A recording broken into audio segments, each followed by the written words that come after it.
Hi, so a couple of days ago you received TF1 13 to listen to watch, and maybe you've had a chance to watch that, or maybe that's on your list, your to-do list. I thought it'd be worth sharing with you a couple of ideas about how to get the most out of doing a listening like that. And so there are different ways that you can approach listening, and how you think about it will probably change how satisfied you feel at the end of it and also how much benefit you've got out of it as well. So what prompted me to think of this was there was a French guy I knew in Bishop Stortford, and he told me that when he first arrived in England, he couldn't speak English. And one of the things he did was watch lots and lots of English TV. And he sort of like set himself little incremental challenges. So this time, if I can understand, 5% of what's going on, I'll be happy. I'll go away and that'll be a win.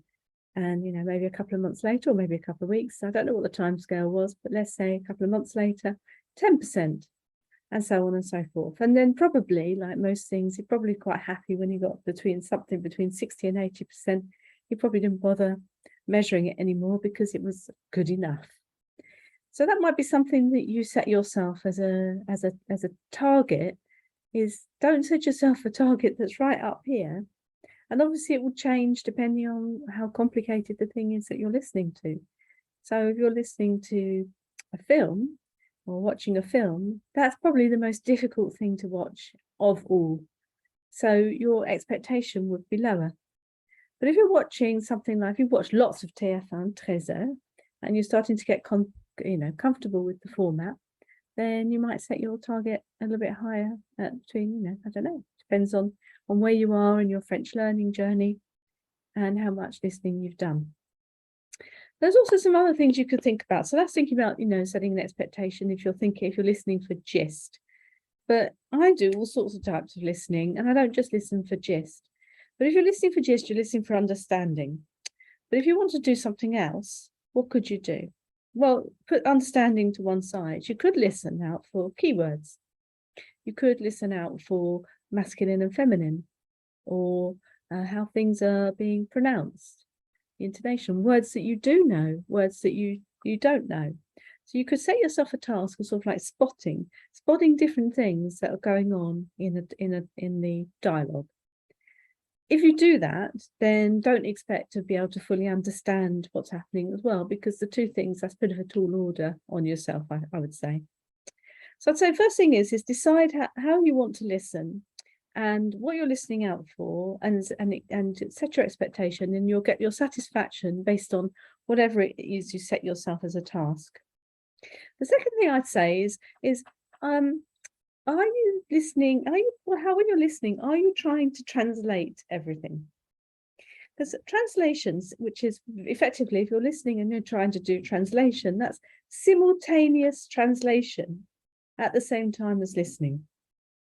Now, I think that's an incredibly difficult thing to do, and I'd probably put it in the camp of like rocket scientists, brain surgeons, people who could do simultaneous translation are people who have a particular gift for that. And that's a different thing from being able to understand a language. Now, I can understand French, but I can't simultaneously translate it. And it's never been my ambition. So I think when you start allowing yourself to move away from, actually, I don't need to translate every single word. I just need to go with the flow and try to understand what's going on. You take a little bit of pressure off yourself.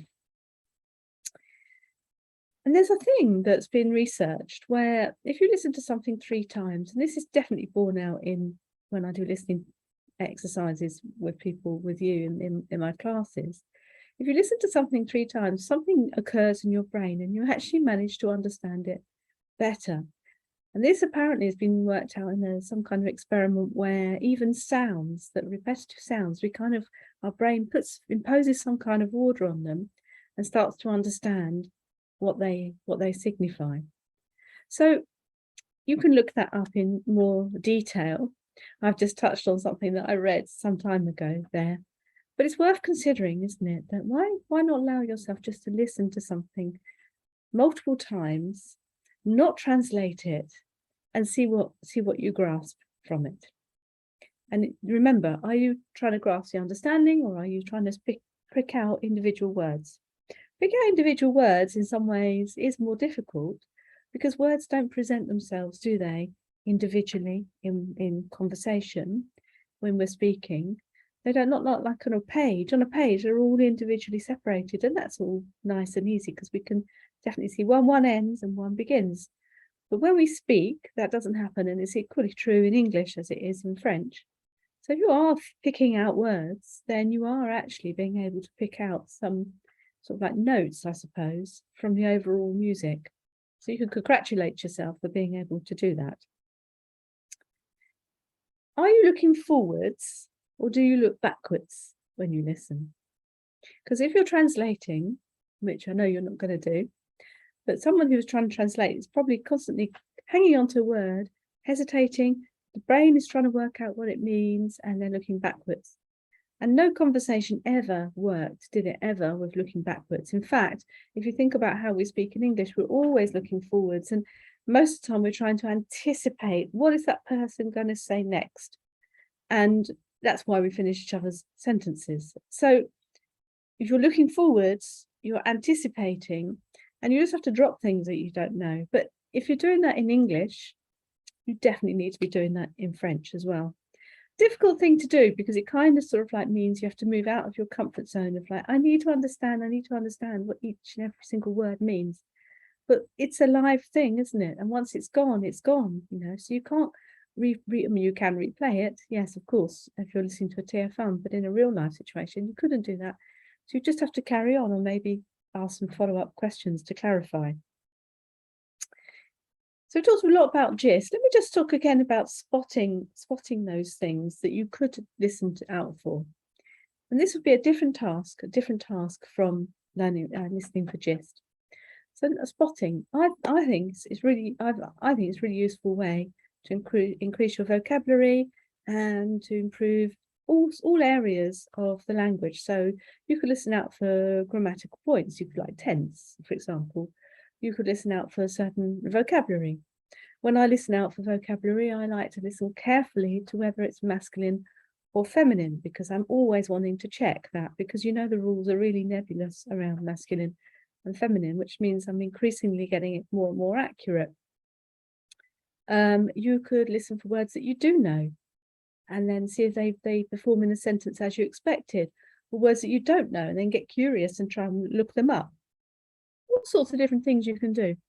And you can use the same piece of listening for loads of different things.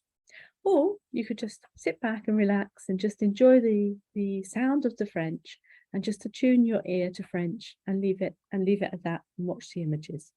It's really up to you. But I think whatever task you set yourself, be realistic about what you want to achieve.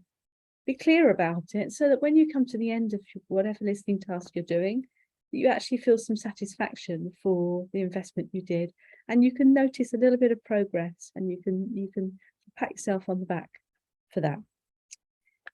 I've just below this video there is a short survey which is giving you some ideas about how to more target your listening, and just sort of like let you sort of like evaluate for yourself what it is that you want to get out of your listening. So if you want to take a couple of minutes to complete that will be useful to you. And of course, listening tutos are on Thursdays, and that's guided by me, and you know that might be helpful and motivating to do those as well. Lovely. Thanks. See you soon. Thank you very much. Bye-bye.